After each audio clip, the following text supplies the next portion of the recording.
This is Functionally Literate. I'm Ryan. And I'm Zach. This is going to one day be a podcast about books. So far, not so much. Well, kind of. I think it's a podcast already. It just hasn't been... I guess you haven't released anything yet. Well, no, I meant like what it was about. Which is we're going to be reading books, which we have been reading books. But so far, we're covering mythology. I see what you mean. And one day, the audience will have the ability to pick up a book and read along with us. Yeah. Not right now. If they were to right now, what would they be picking up and reading? I am reading Indian Mythology, Tales, Symbols, and Rituals from the Heart of the Subcontinent by Devdutt Patnaik. And I read Myths of the Hindus and Buddhists by Ananda K. Kumaraswamy and Sister Nivedita. So yeah, we are covering Hindu mythology today. We last time discussed talking about Hinduism and Buddhism, but it quickly became evident after we read our books that we're just going to focus on Hinduism today. Yeah, it was probably a little ambitious to try to condense the sum of Indian philosophical and theological thought into one episode. Yeah. And when I say it like that, it seems obvious. Yeah. So, yeah, I've got quite a few selections because the way that this guy told it. So there was 4 chapters, right? It was 200 pages, 4 chapters. Hang on. It was chapter 1, Mythology, Studying Myth. Chapter 2, Mythosphere, Comparing Myth. So it compared Hinduism to myths of other cultures. Mm-hmm. Chapter 3, Mythopoesis, Transforming Myth, discussing how Hindu myths evolved over time in history, like as, things happened. Chapter 4, Mythography, Interpreting Myth, exploring the various ways in which narrative, symbols, and rituals can be interpreted, which I personally found to be the most interesting, because it was like, hey, so this story suggests this story suggests this, and well, one of them, I'll get into it later, but one of them, the story suggested that Atlanteans and aliens fought a war with nuclear weapons, supposedly. Yeah. I would argue that myth does not suggest that. You don't even know what it is. That you're correct. I have no idea what myth could possibly be suggesting that. But it's very Graham Hancock. It's like if Graham Hancock and a Scientologist were like, I think we can make sense of this. And it kind of came together. I've heard similar things where like the iconography of Hinduism, sometimes it looks like it could be a spaceship or an airplane. And it's like, well, I think that's just a stylized bird. And if you think a stylized bird looks like an airplane, you're starting to get the idea. Airplanes were inspired by birds. Wow, shocker. What a concept. So that to me just seems really obvious that that's not right. But they are very interesting theories. And not that I agree with almost anything Graham Hancock says. He is a very interesting person and has very interesting ideas. Mm-hmm. And I do like reading or listening to him explain those ideas. I don't know who Graham Hancock is. So I've recommended one of his books to you, Fingerprint of the Gods. Oh, yeah. Which is a very interesting conspiracy theory book. Right. The one that you said, I don't believe this book, but I do think it's interesting. I think it poses a lot of good questions. I don't think his conclusions are very accurate. Mm-hmm. But I like that he's asking the questions. That's good. And then for a sort of dumbed down version of that book, you could watch the Netflix show Ancient Apocalypse.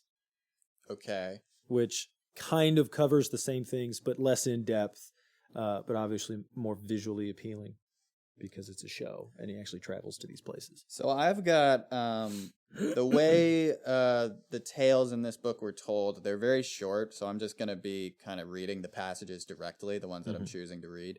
You, though, you have one story in particular you wanted to read? Yes. So the formatting of this book is it didn't really get into too many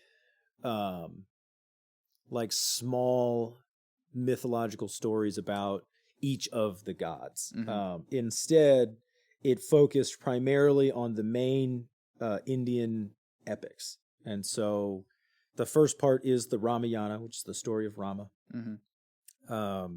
It's gave sort of a brief summary of the Bhagavad Gita and then the story of the Mahabharata. And so most of it's hard to pick out like a small story from among them that seems to have any kind of significance, since they are so focused on a main character. And like, I can't just say, oh, I'm going to tell the story of Rama. Like, that would take a very long time. That's the entire Ramayana. It's the story of Rama. But what I did pick out from the Ramayana is the story of Hanuman. Hanuman is a monkey god. Okay.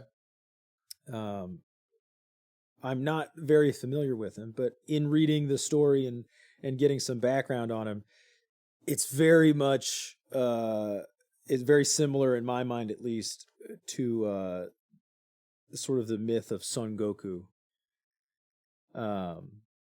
From what is that?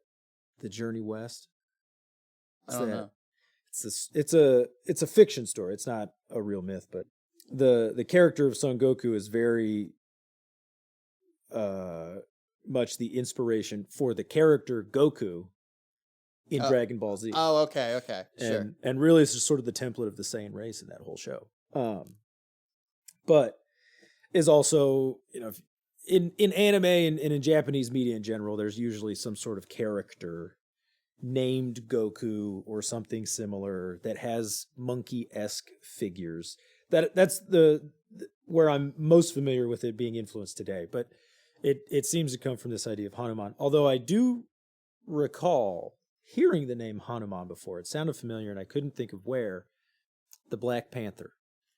In the movie The Black Panther, M'Baku, the guy that challenges T'Challa for the kingship and loses, who's the head of the mountain tribe. Yeah. They worship a gorilla god.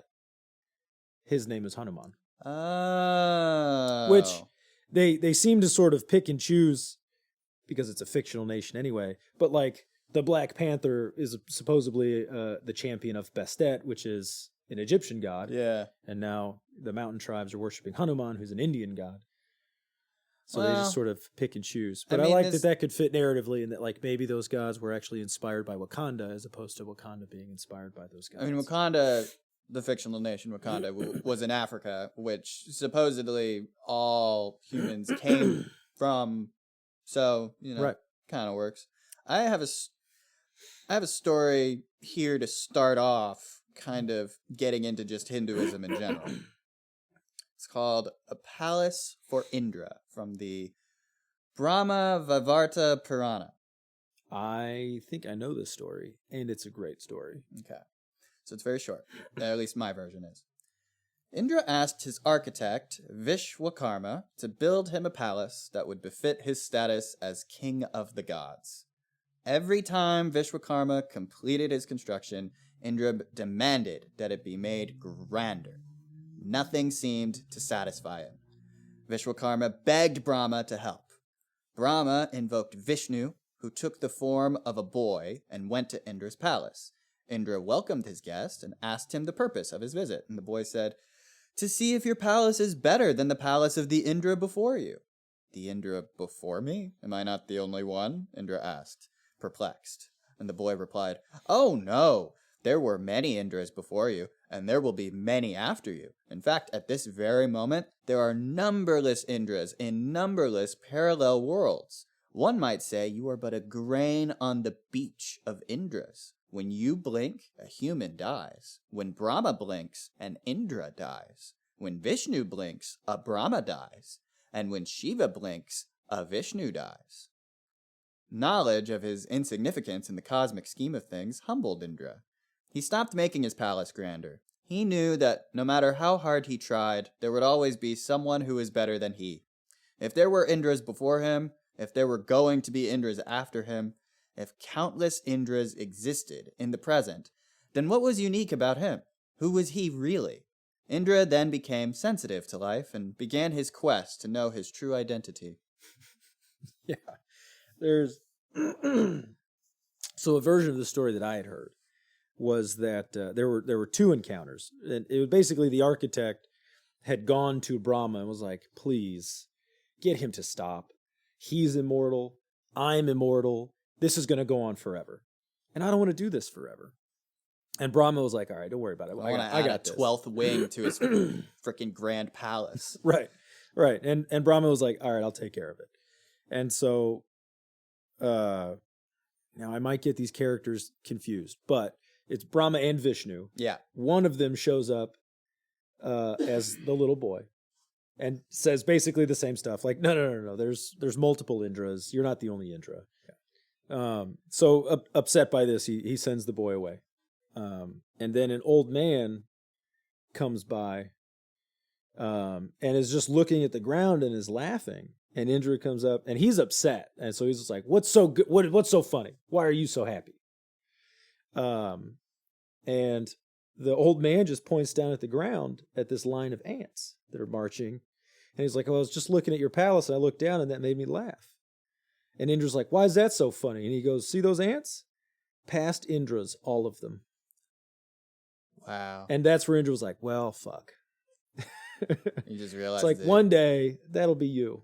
And there will be a new Indra standing where you're standing. And so either the little boy was Vishnu and the old man was Brahma or vice versa. I don't remember exactly how it was. But the two of them humbled Indra so that the architect could stop building forever. In Hinduism, there's this concept that life is cyclical and never-ending. Yes. You know, like when you die, you're reborn as someone or something else. And whatever it is that you're reborn as is a direct result of whatever your actions were in prior lives. That's karma. Yes. So if you do something, if you do wonderful things in this life, wonderful things will happen to you. If you in future lives, if you do horrible things in this life or prior lives, horrible things will happen to you in future lives. It's all compounded on itself. Yes. And that there's this weird phenomenon that happens when you have that kind of idea, which is like the caste system in India becomes reinforced by this because, well, if you were born as a Brahmin, then you earned it.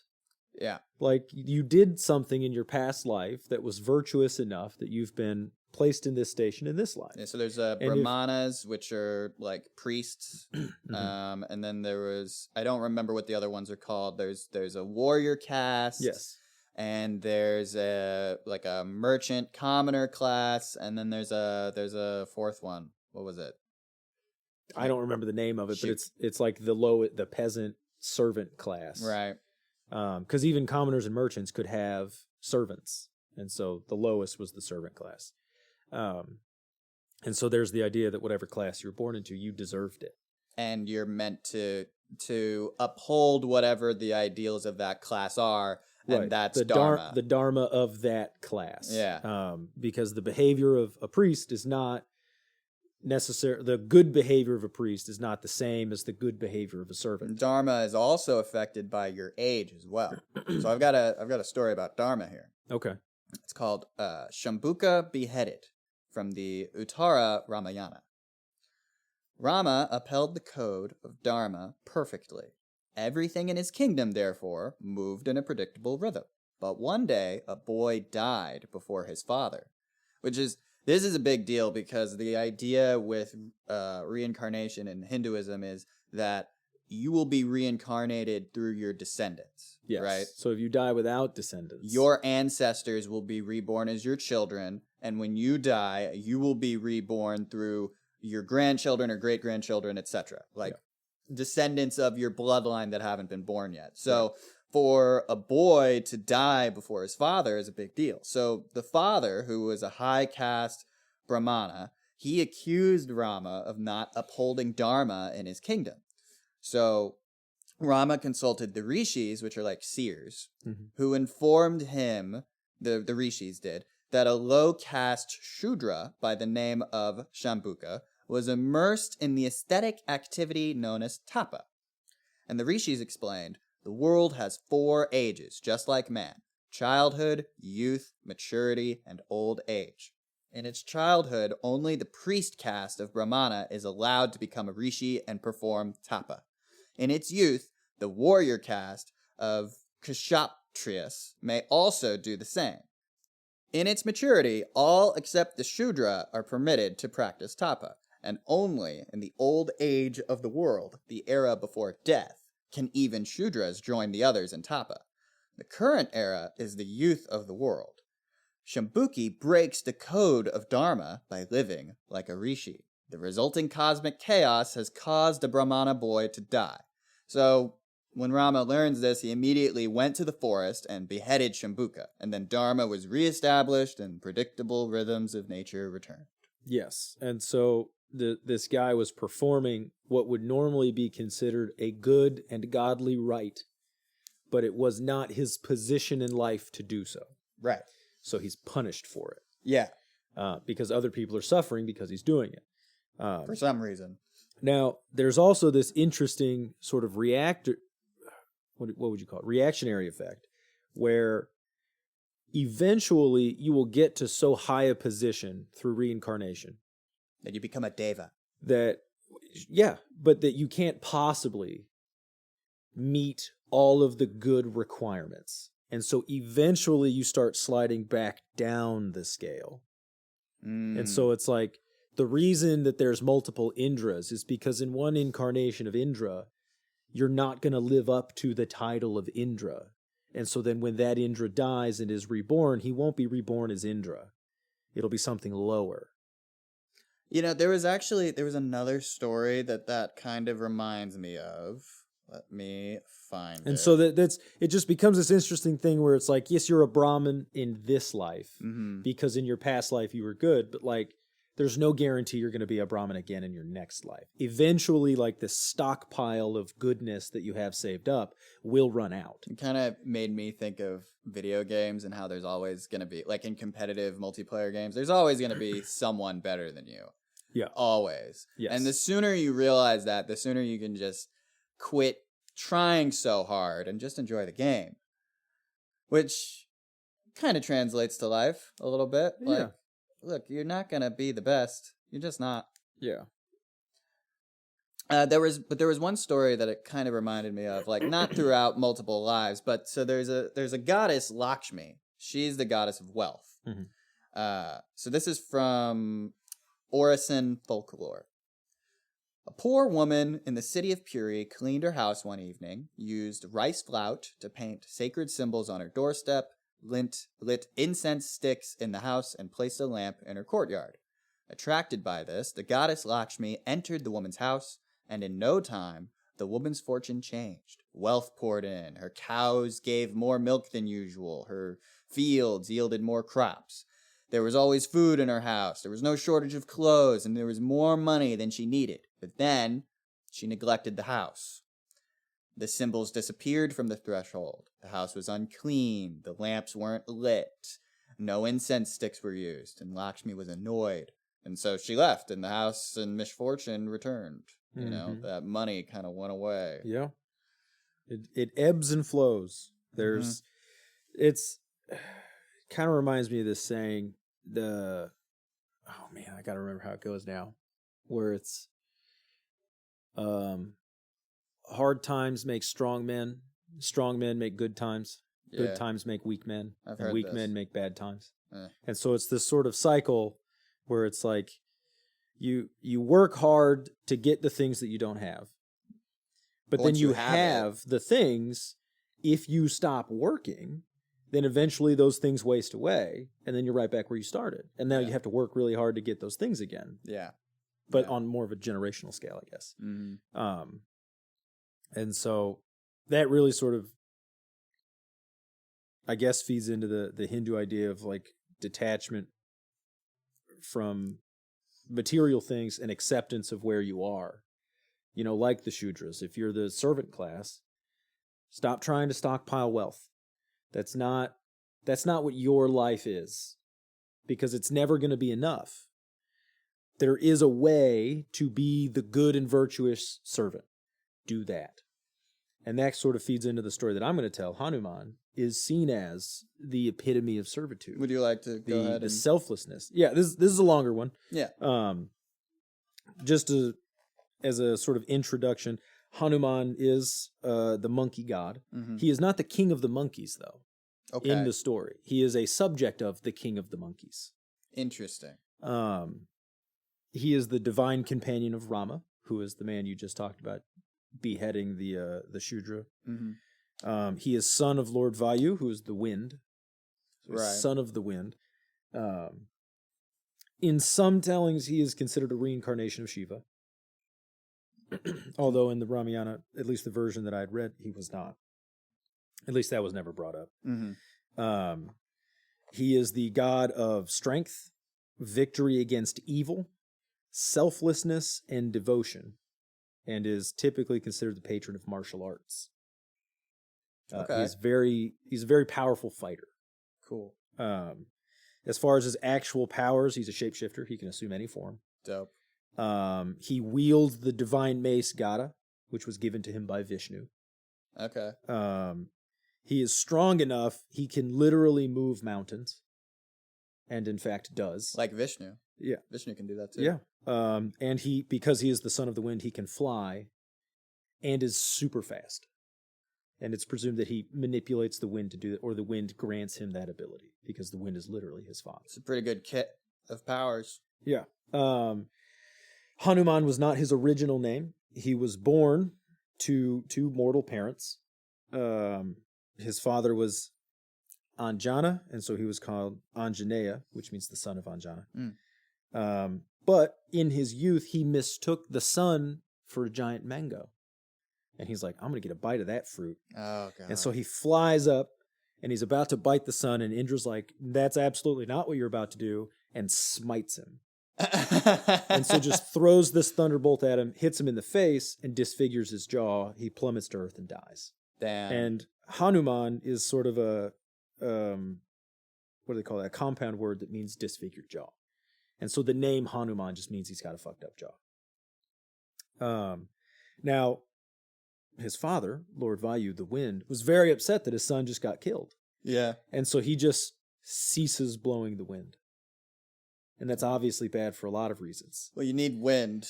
And so Indra's like, ooh, this is not good. We got to fix that. And so Shiva brings Hanuman back to life, which I think is sort of the part where people get it conflated, whether or not he is a reincarnation of Shiva or whether he's not. Shiva is the one that brings Hanuman back to life. Sure. And as an apology, Indra says all the gods will give you a boon.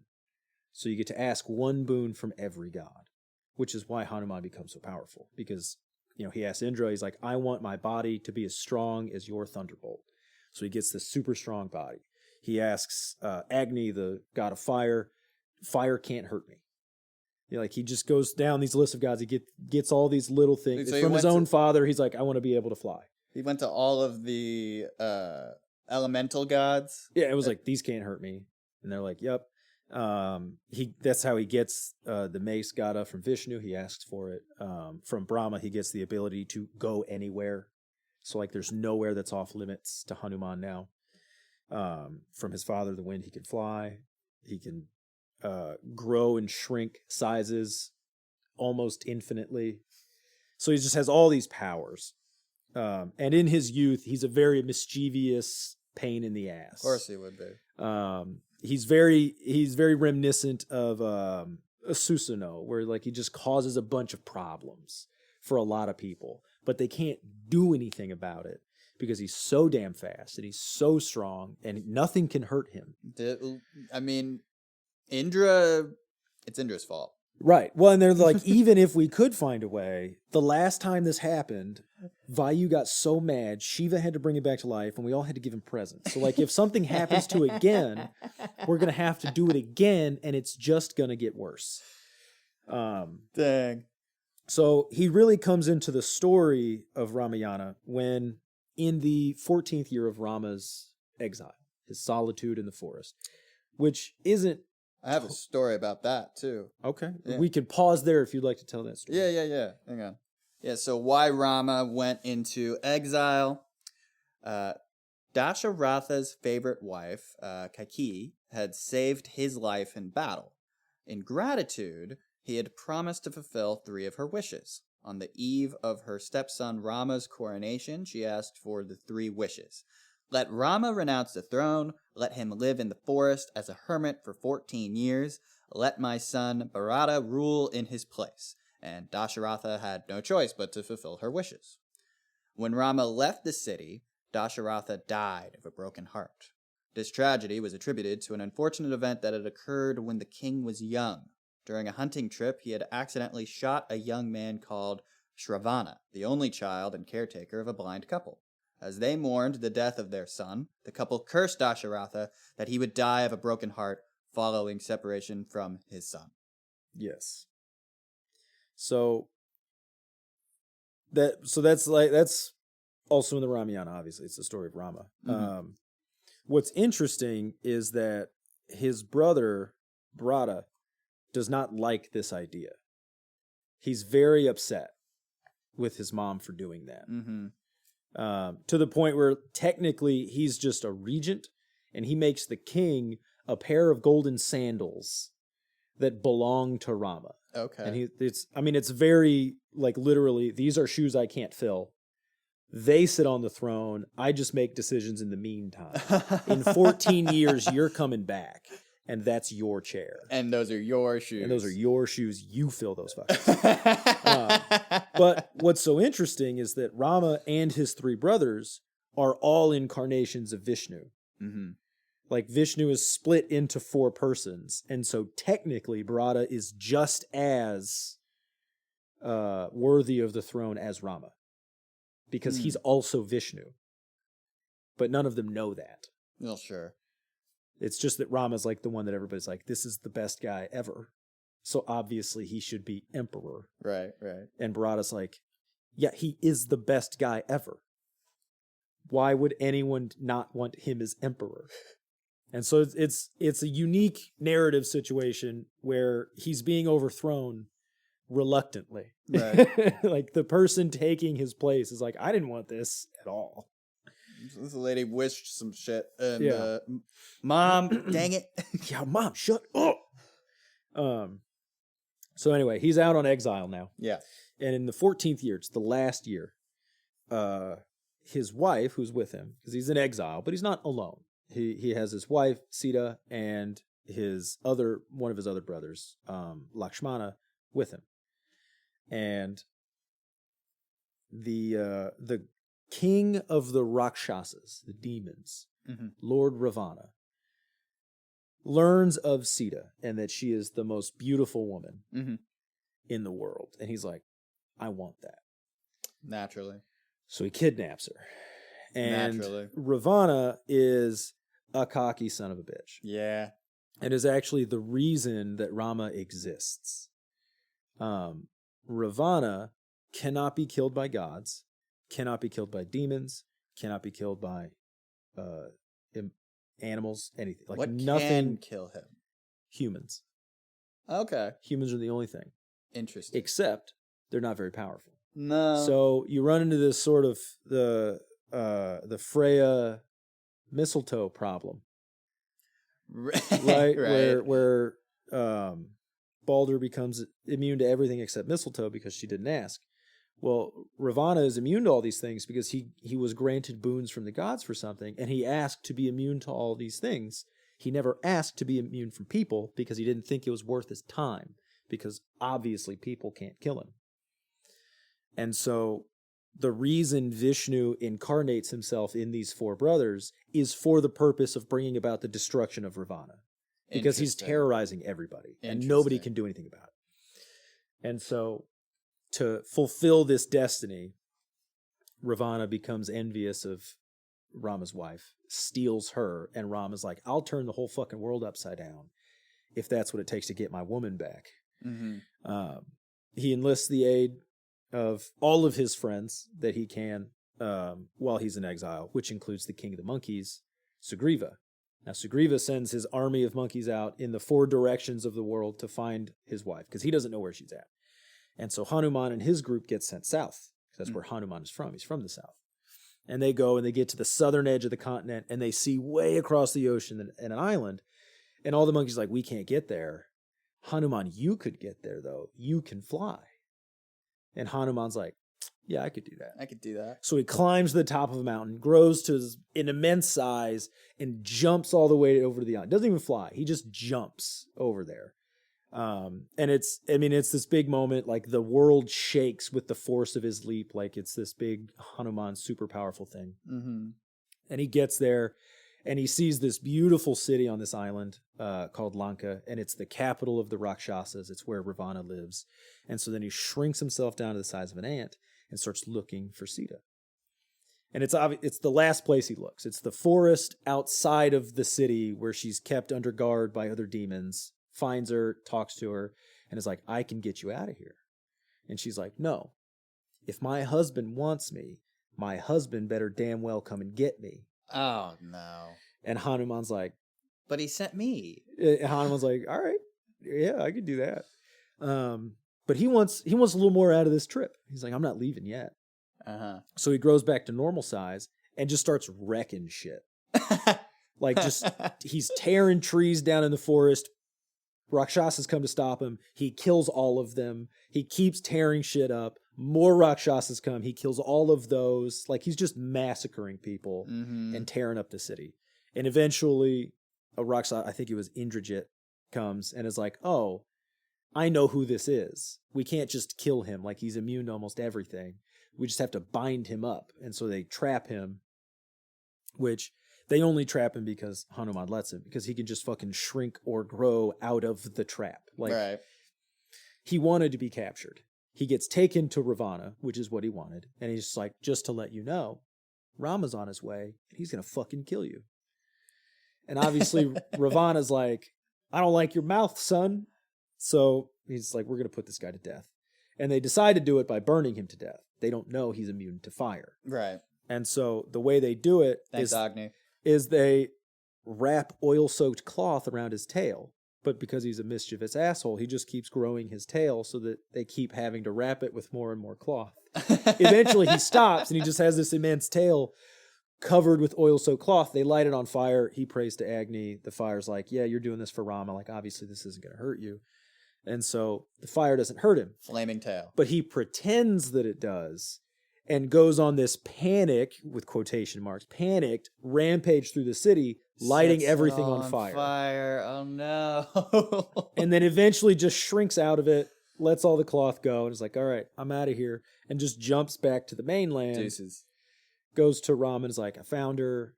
She specifically said, you have to come get her. I could have killed everybody and sacked the city and brought her back, but that's not what she wanted. So the fact that Hanuman was powerful enough, he's like, I could have killed Ravana. I could have killed everybody there. I could have razed the city to the ground and brought you your wife. But she said no. So I did all that other stuff except get her. This is one of the ways he showcases why he's the god of selflessness, is that he could have had all the glory. He could have been Hanuman, the smiter of Ravana, the defeater of all the Rakshasas, the savior of Sita. Yeah, you could have just disregarded what Sita said. Right. And he decided not to, because he was going to honor her wishes, because he's selfless and he's devoted to Rama. Mm-hmm. And so he goes back and he lets him know. Through some other means, they eventually get to the island, because they have to move this whole army from the mainland to this island. It's kind of convoluted, but eventually they build a big bridge that the ocean lets them do across. They get there. They besiege the city. Hanuman is a general in this army. He's fighting. He's getting a lot of glory for himself anyway, just smiting all these famous Rakshasa demon generals. At some point, Rama's brother Lakshmana gets mortally wounded. And there's a sage among them who's like, well, I could heal him, but I need herbs from the Himalayas. And they're all like, oh no, like that's way too far away. Nobody could get there soon enough. And get back, like, I guess Lakshmana's just gonna die. And then Hanuman, who's super fast and nowhere is off limits to him, is like, I can do it. I can go get the stuff. And they're like, great, yeah, please do that. So he goes to the Himalayas and he finds all these herbs and he's like, fuck, I didn't ask which one. I don't know which herb it is. Did he just take all of them? So he just grows to his immense size, lifts the entire mountain. Oh, God. and brings it to the island, puts it down, and just says, I didn't know which one you needed. Here's the whole fucking Here's mountain. the Himalayas. Yeah. And so then they get the herbs they need. They save Lakshmana's life. And then he takes the mountain back. Oh, good. So he could just move mountains. Like, that's how strong this guy is. Eventually... This didn't destroy the island. Yeah, and eventually Rama does kill Ravana. Mhm. His identity as Vishnu, or an incarnation of Vishnu, is made known. And at the end, he's giving out all these boons to all the people that helped him, and he gets to Hanuman, and he's like, you've already got all these boons from the gods, there's really nothing more I could give you. So he just gives him a bunch of treasure, and then Hanuman just fucking throws it away. Oh.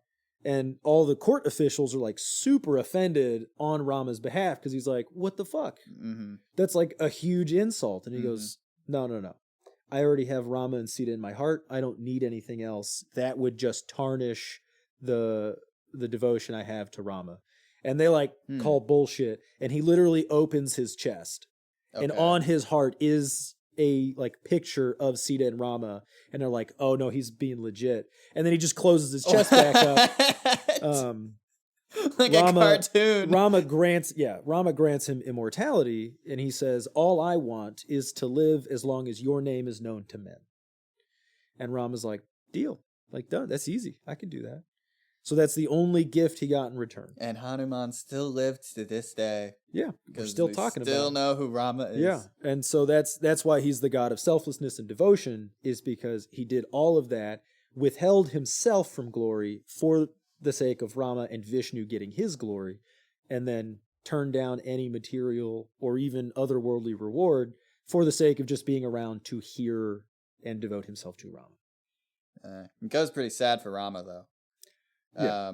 I have something here. So when Rama came back with Sita, the Rama's subjects did not want Sita as their queen, as she was a woman of soiled reputation. Yes. For being stolen. So, in deference to their wishes, Rama abandoned Sita. And so then as king, Rama had to perform many rituals, but in all of them, the presence of his wife was required. So, but he refused to remarry. So, his people had rejected a queen, but he had not rejected his wife. So the compromise was that there was a golden effigy of Sita placed next to Rama as he performed the necessary rituals.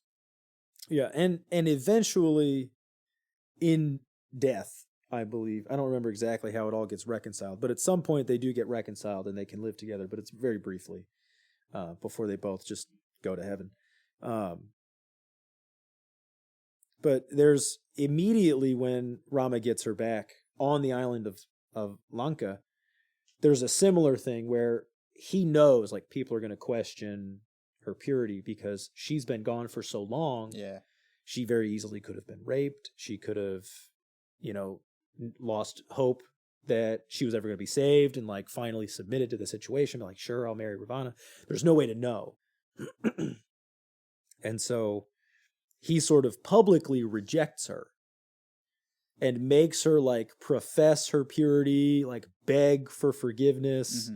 Hanuman testifies on her behalf, like, no, I saw her, like, there's no way she would have been touched. She was pure when I saw her. When I found her the first time, she's pure now. Nothing has changed. And finally, the people sort of accept it.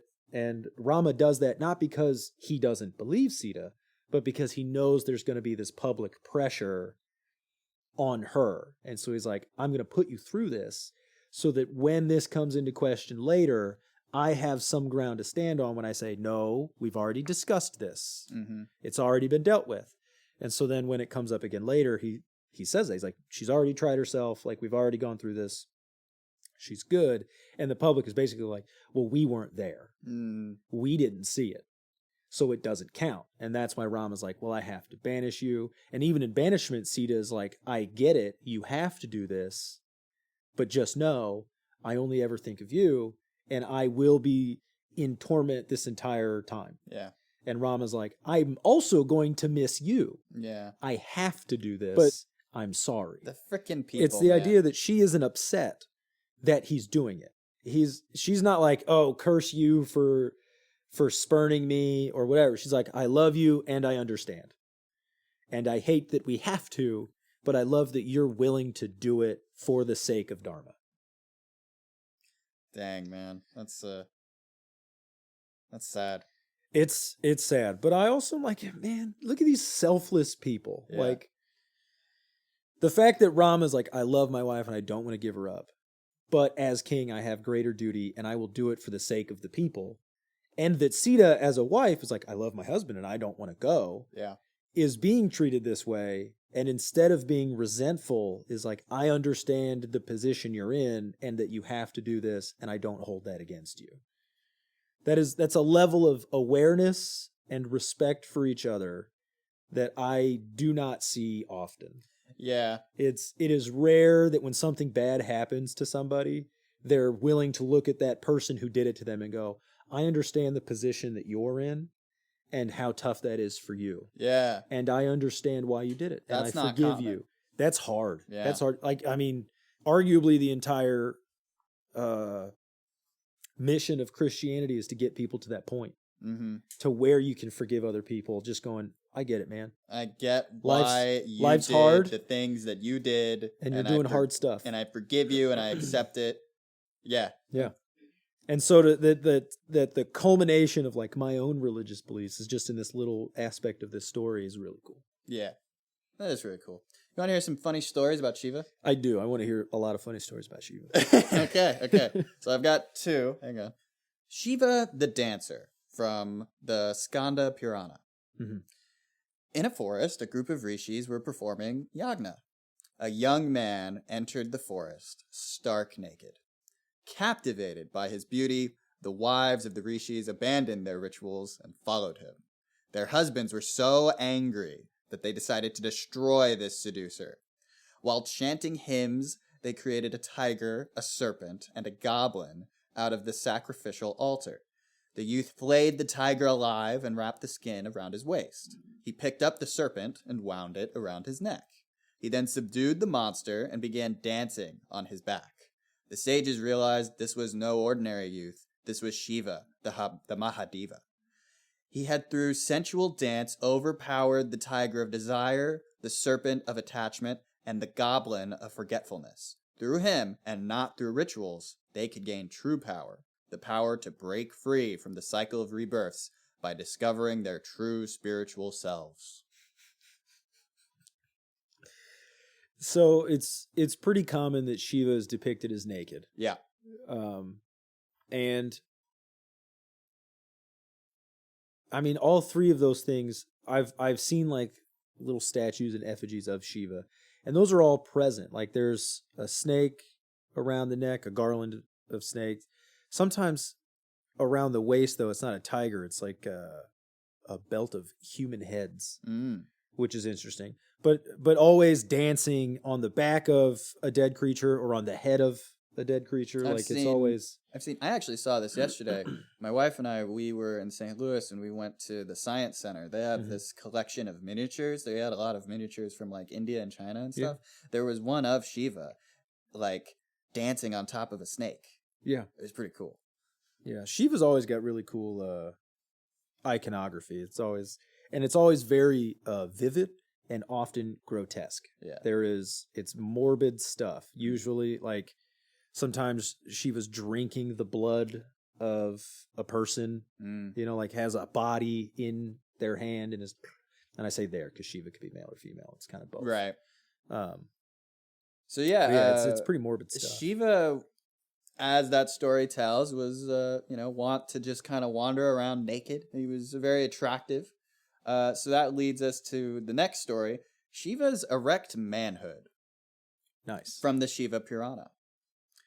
Shiva wandered into a forest naked, blissfully unaware of his erect manhood.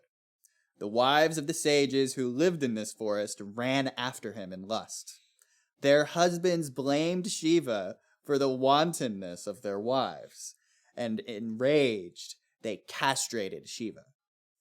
Shiva's manhood turned into a pillar of fire that threatened to destroy the world. Upon realizing their mistake, the sages prayed to the goddess, capital G, who contained the fire by capturing the raging phallus in her womb. That's the story. Yeah. That's a good story because it really encapsulates Shiva's dual nature as creator and destroyer. Mm-hmm. In that, well, I mean, I think any man would burn the world down if they were castrated. That seems pretty upsetting. But the fact that just a dismembered part of Shiva is capable of destroying the entire world, it's not a mystery as to why it's the phallus. It's the male destructive ability. And is then captured in the womb of the goddess. I'm not exactly sure who they're referring to. But so it could also even be Shiva in Shiva's feminine aspect, or maybe it's Brahma as a woman. So they kind of, the author kind of gets into this in his book a little bit, that there is a vague god, capital G, and a vague goddess in Hinduism. And it's kind of like a placeholder in reference to like the universe, you know? So here it says, Shiva's erect manhood is not the result of sexual arousal. It is causeless, an expression of pure, unadulterated bliss, or ananda. This state of ecstasy is inherent when the consciousness is unfettered by the ego and the mind, is free of all adulterations, and realizes the absolute truth about material and spiritual reality. The unenlightened sages view divinity through the limited perspective of their ego-dominated consciousness. So, they see their wives get distracted by this, raging penis. When we as mortals see an erect penis, we think lust. Right. Whereas, this godly figure probably doesn't even really feel lust. Right. In the same way. So they castrate him. And this is catastrophic as it breaks the link between spiritual and material reality, a link that is vital if the world is to exist, because the world exists only when it is perceived. And when Shiva is castrated, he can't perceive the world. Perception only occurs if there's awareness. He's no longer aware without his penis. He's no longer has consciousness.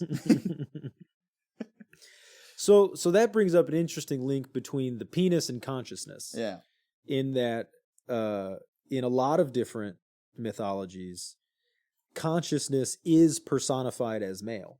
Mm-hmm. That's Zeus is the king of the gods, and he is sort of the mind of the gods. Even Athena is born straight out of his mind. Yeah. He is higher consciousness, at least. There's I guess the lower sort of primitive consciousness, like the instinctual consciousness.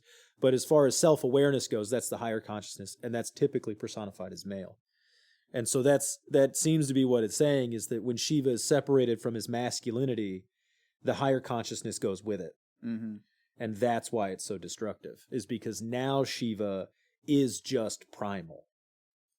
And primitive things are almost always pretty ferocious and destructive, at least in a self-preservation way.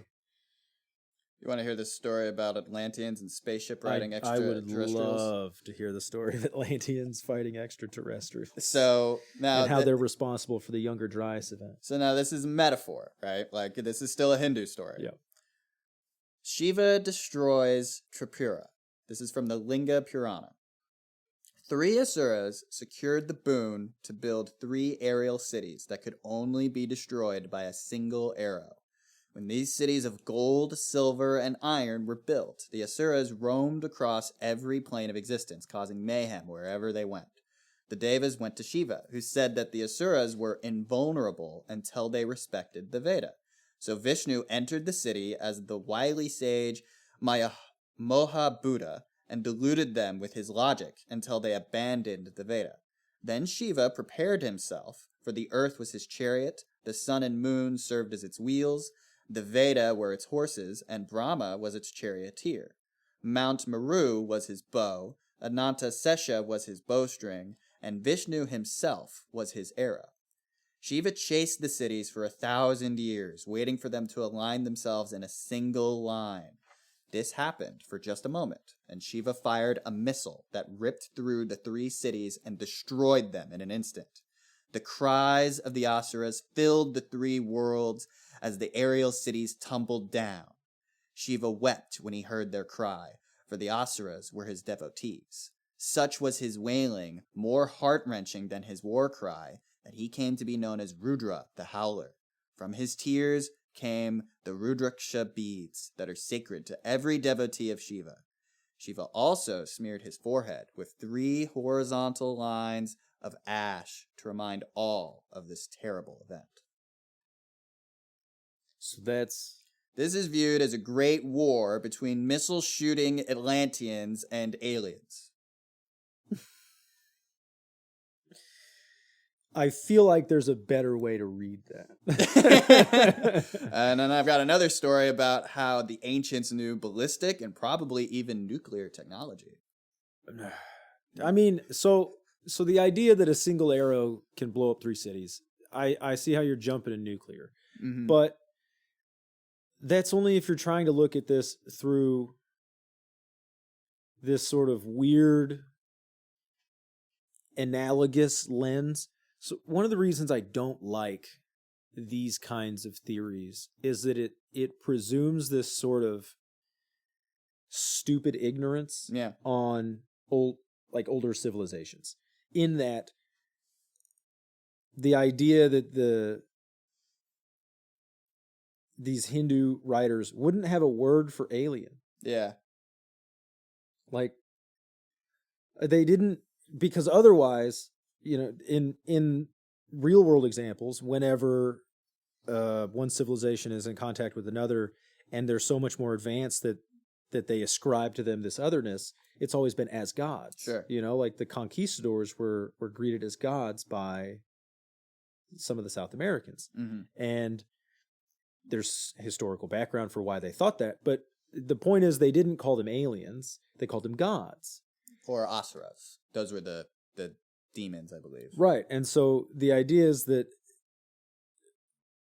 what happens when you decide that this story must mean aliens is that every other reference in Hinduism to demons must also then mean aliens. Yeah, this was because from... otherwise, you're assuming that these ancient people weren't smart enough to know the difference between a demon and an alien, and so had to use the same word. This comes from a specific school of thought called the Antediluvians, who believe that all mythology is like a weird, warped interpretation of past events that actually happened. Yes.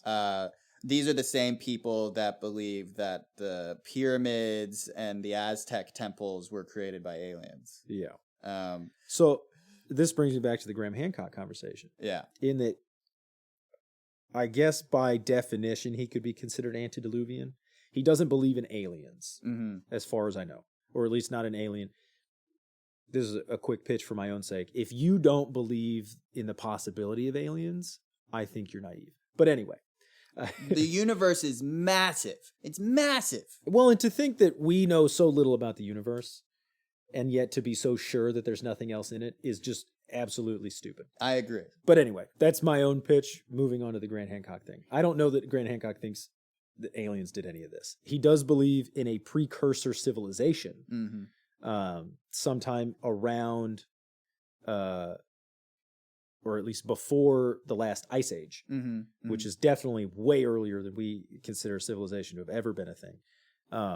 But that he thinks that the myths, the cultural stories, were taught to these people by survivors of that civilization as a way of transmitting a sort of metaphorical history and information.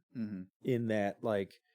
So you remember in the story of Osiris, Set had 72 assistants that helped nail Osiris into the coffin. Yeah. Why 72? Why is that such a specific number? It came up. There was a reason for it, but I don't recall. So Graham Hancock's theory, and then I'll get off my Graham Hancock shtick. It's just I find it very interesting. Sure. Is that in myths, and we've talked about this before, is as time goes on, all of the unimportant aspects get sort of lost, and so that the myth that we have today is sort of the most distilled version of that story. Every aspect of it has importance in some way. It means something. And so for that number to have survived, that number must be significant.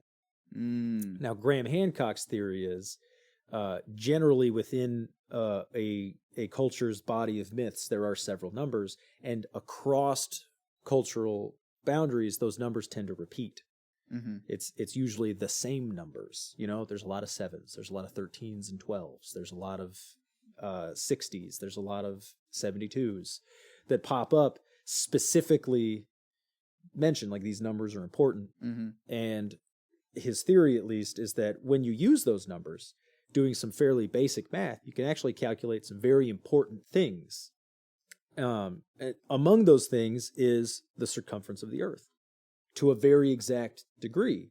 A lot of what he talks about, at least, is in relation to constellations and the solar system, and calculating like the exact positions of certain stars, where the sun is rising, where the sun is setting, that kind of thing. But that, to me, even though Graham Hancock seems a little out there, seems a much more plausible explanation than nuclear war between aliens and Atlantis. Well, so that one wasn't the nuclear war one. That was the evidence aliens. missiles and aliens existed. Oh, I This see, is the one about nuclear war I'm about to read you. So this is from the Mahabharata, taken as evidence that the ancients knew ballistic and probably even nuclear technology. Oh, man. Krishna curses Ashwathama. Yep. The war was over. I don't know what war this was. Maybe you can enlighten me. Yep. The Pandavas had won, having killed all the Kauravas. Only 3 warriors in the enemy army had survived. One of them was Ashwathama. Determined to avenge the Kaurava defeat, he raised his bow, chanted a dreaded formula, transformed his arrow into the Brahmastra missile, and let it go. Arjuna, the Pandava archer, saw the missile approach and let loose a similar missile to counter Ashwathama's attack. "Stop!" cried Vyasa, grandfather of the Pandavas and Kauravas, and author of the Mahabharata epic. "Reverse the formula, recall the missile, otherwise the collision will destroy all life. The world will crumble, forests will burn, seas will dry up, and nothing will remain." Arjuna did as he was advised. Ashwathama did not know how to recall his missile, so he directed it toward the womb of Uttara to kill her unborn child. Krishna came to the rescue of the fetus. He entered Uttara's womb, countered the missile, and saved the unborn child. Came out and cursed the dastardly Ashwathama that he would live forever, his body covered with sores and ulcers that would never heal. So that's the nuclear warhead. This is one that some people have suggested to hint at the idea that ancient Indians possibly knew how to create nuclear weapons. Which, I mean, I don't know, maybe. Probably not. I'm all for assuming that ancient people were a lot smarter than we give them credit for. I don't think they were that advanced.